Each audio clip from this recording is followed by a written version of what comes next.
So let me tell you the story. 2007, Tom Walton returns to Bentonville. He graduated college, lived in Austin, decided he was ready to come home and make his life in the same town that his grandfather started his company and his parents still lived in. He wanted to do something really nice for the community that he was raised in and done so much for them. And so he said, I'm going to build 5 miles of mountain bike trail at Slaughter Pen. I'm going to give the city the land. I'm going to build the trails. And when I say I'm going to build the trails, he meant he was going to go build the trails. And he was going to build a volunteer base and maintain it. He told the city council, you don't have to do anything. We're going to take care of it. We need you to own the land. City council said, sign us up. The first 5 miles were built. Public started using it. More and more, it got popular. 2010, I had the conversation with Tom. I said, hey man, those 5 miles are pretty crowded out there. What would you think about trying to help us figure out a way to do 5 more?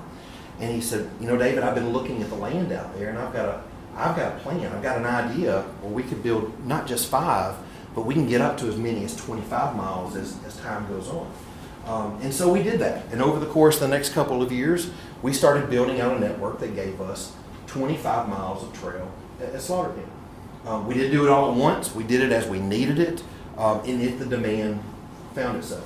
Personally, I remember the story or remember the experience of 2 college-age students from Springfield, Missouri that I just felt like I ran into them about 3 or 4 times a semester.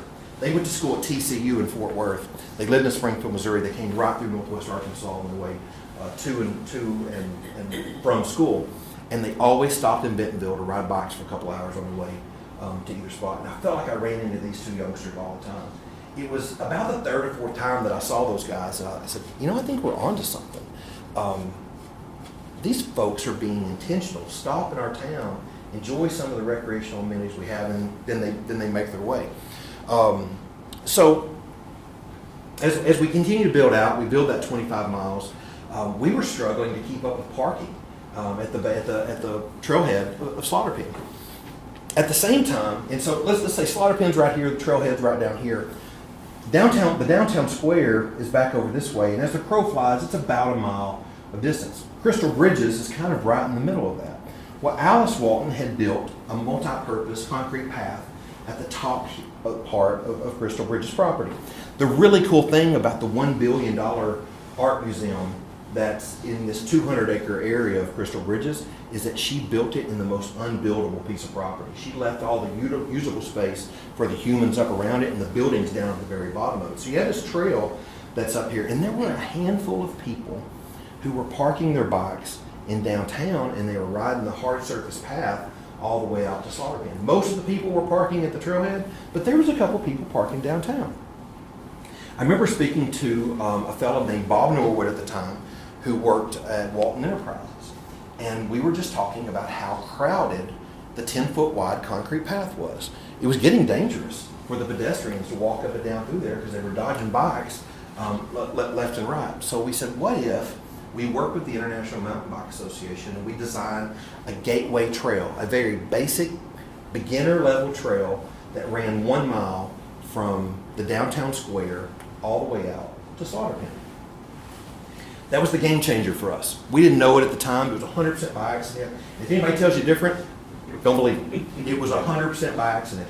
But when we built that 1 mile mountain bike trail from the downtown square to Slaughter Pen, our project went from a recreational quality of life project to an economic development project. All of a sudden, those parking lots at the trailhead, they weren't full. Those cars were parking on the downtown square. People who would get off work and go ride 15 miles and get in their car and drive home and eat supper were no longer driving home and eating supper. You know what they were doing? They were getting a burger at a restaurant downtown. They were getting a brew at one of the local breweries. They were spending money in downtown. That's when I had restaurants in downtown start calling me and get people introducing themselves. It was, David, my name is so-and-so. I own the Flying Fish restaurant here in the downtown square. Who are these people wearing tight clothes in my restaurant, and they're all on bicycles, and where do I put their bicycles in front of my shop? I need a bike rack. It really changed the conversation from those are the mountain bikers out there, let them do their thing, to how do I bring more of that into my restaurant? So fast forward a couple years after that, we have this whole network of trails, all accessible from the downtown square. About 95 miles of trail, and the trailhead is the downtown Bentonville Square. There's a lot of riding to ride on 95 miles at one time, and there's certainly certain places, but the epicenter is in downtown, in the center of our center of trade. At the same time, we were building multi-use paths as well. We weren't just doing single track trails.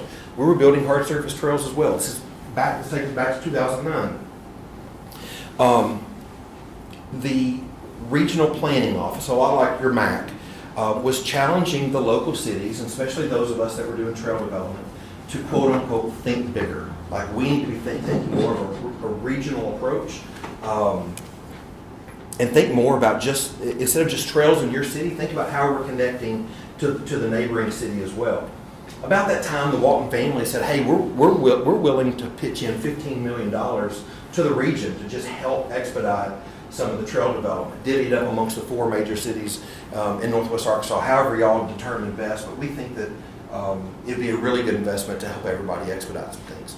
Also about that time, President Obama had rolled out the Tiger Grants, and they were looking for quote unquote shovel-ready projects to help expedite the economy of the country and help get infrastructure projects back under construction.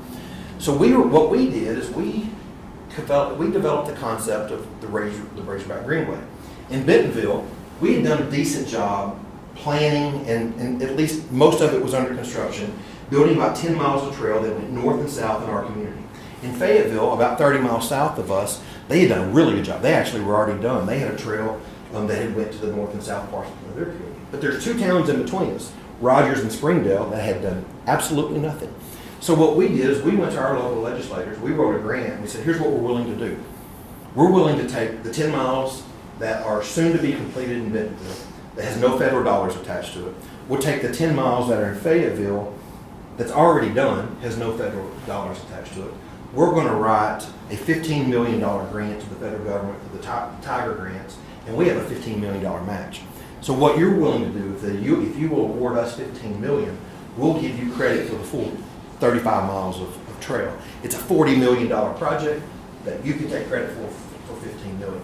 The federal government was like, let's go.